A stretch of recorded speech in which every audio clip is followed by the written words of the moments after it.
Okay, so for this explainer, we're going to dive into something, well, something a little different. It's a fascinating piece of source material, but it's not what you might expect. We're not looking at a big research study or some breaking news. Nope. We're going to break down a sixth grade math lesson. Yeah, you heard that right. So let me ask you this. What could possibly connect a shepherd, a king, and a miracle?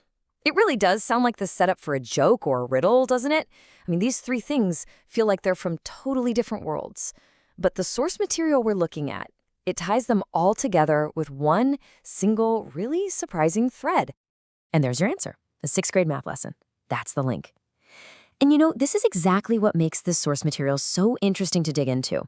It's taking these huge epic stories that we all know, but it's not using them for a history or literature class. It's using them to teach a core math concept. So, how in the world does a math lesson do that? Come on, let's break it down. Okay, first things first.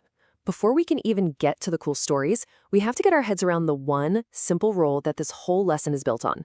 It's a really key idea when you're dealing with fractions. So here it is, the big idea. When you multiply any quantity by a fraction that's greater than 1, your result is always going to be a larger quantity. So think of fractions like 3 over 2 or 5 over 4. Anytime you use one of those, the number you started with gets bigger. That's it. That's the one rule this whole lesson is trying to drive home. And this is why that little phrase greater than 1 is so important. Because usually when you hear multiply by a fraction, you're thinking things get smaller, right? Like if you multiply something by a half, you get less than what you started with.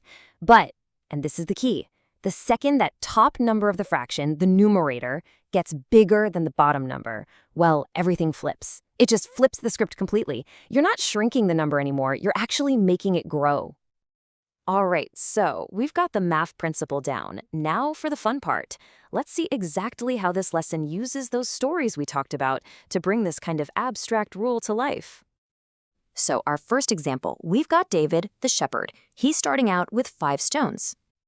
And then the lesson says he multiplies those stones by 3 over 2. And remember, that is a fraction greater than 1. And what happens? Well, just like the rules said it would, his number of stones goes up to 7.5. See? The quantity increased. Simple, clear, and it works. Okay, for the next example, we're moving up from a shepherd to a king. This time, it's King Solomon, and he has 12 horses. And what does he do? He multiplies them by 5 over 4. And yep, you guessed it, that is another fraction greater than 1. So, what's the result? The number grows. He ends up with 15 horses. Once again, the principle holds up. The quantity increased. And for the third and final story, the lesson brings in the famous miracle of feeding the 5,000. So we start with Jesus and 5 loaves of bread. The math problem says that number of loaves gets multiplied by 7 over 5, our third example of a fraction greater than 1. And, surprise, surprise, the amount of bread increases, this time to 7 loaves. So you have 3 totally different stories: a shepherd, a king, a miracle, and they all point to the exact same mathematical result. So, okay, the lesson has used these really powerful stories to show the idea in action. The next logical step? Practice problems, of course. Time to make sure the students can actually use this concept themselves. And man, do they hammer this principle home in the homework. Just look at this table. Every single problem gives you a fraction that's greater than 1. And so every single time the answer is the same. The quantity increased. The whole point here is to drill this rule in so you just can't forget it. But hang on, because this is where things get really interesting. The lesson doesn't just stop with the math. Nope, the source material throws in one last thing. A final twist that connects this simple math rule to a much, much bigger idea. Right at the very end of the lesson, they include this quote from the Bible. It talks about giving and then getting back even more in return. A good measure, pressed down, shaken together, and running over. It's all about abundance. It's this really powerful thematic echo of the math principle, right?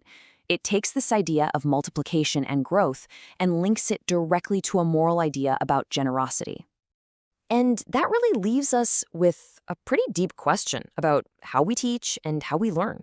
When you take a totally neutral math rule like this one, and you wrap it up in a powerful moral story, what's the real effect? Does it just make the math easier to remember, or does it do something more?